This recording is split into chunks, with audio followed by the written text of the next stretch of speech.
Okay, this is a WEAVER Model GP38-2. This is a locomotive I'm going to make my paint into the BNSF blue scheme. If you looked at the slides, this BNSF blue locomotive is I guess the next GATX rail locomotive group locomotive. I also think these GP38s were ex Conrail and ex EMD leasing locomotives. If you look at the different slides that I had from the very beginning of the video, you can look to see which locomotive you like to build. Some of those GP38s have 4 stacks instead of 2 stacks, like this one. You can add another stack by using that GP9 kit. You see, if you look at the Kansas City Southern GP9s I'm building, the kit has extra stacks extensions on them. You can make 4 stacks, or just use some plastic to make the stacks with. The one I'm going to be building is a GP. The locomotive number is 2044, I believe. Has a white nose on it for that blue. It's a blue and white scheme. I already removed a lot of the castings, some of the lift rings or the eye bolts. I removed a lot of the castings that were on there. There's nothing but the air hoses and MU hoses that were on the front, and I guess they call it a lift bar, were cast on the front end of it. It's pretty easy to remove.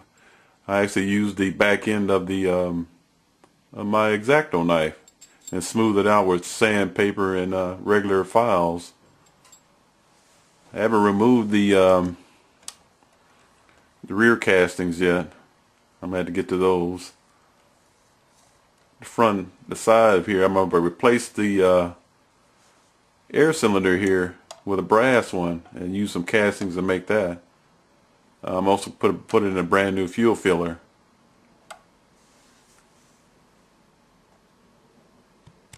Okay, here's a couple of things you can do with this GP38, this WEAVER GP38. You also can make it a non-dynamic GP38. You also can make it into a non-dynamic GP40, because the GP40 is the same size as this GP38-2. All you have to do is remove this dynamic from both sides and remove this fan. You have your a non-dynamic GP38. And also, if you can save this fan here, this dynamic fan, you remove these 2 forward rear, and you have you a non-dynamic GP40.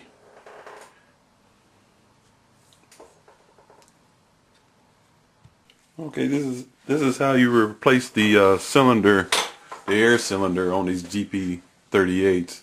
It has just a flat little casting. All you have to do is cut them off. If you look right there, this little small piece is just a flat casting. You just cut that right off. It comes right off real easy.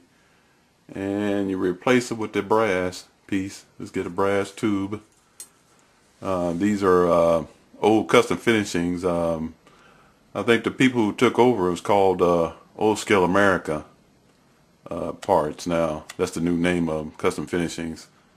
These are the rooftop cylinder, air cylinder that goes on the Jeep 9s and the GP18s, from the Jeep 7s to the GP18s.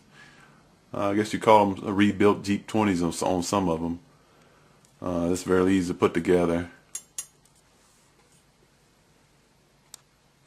Okay, here are the other extra parts I'm going to be put on there: the moisture trap, fuel fillers, and the ditch lights. This detail associated is covered with high and low type of stands that you can use for your ditch lights.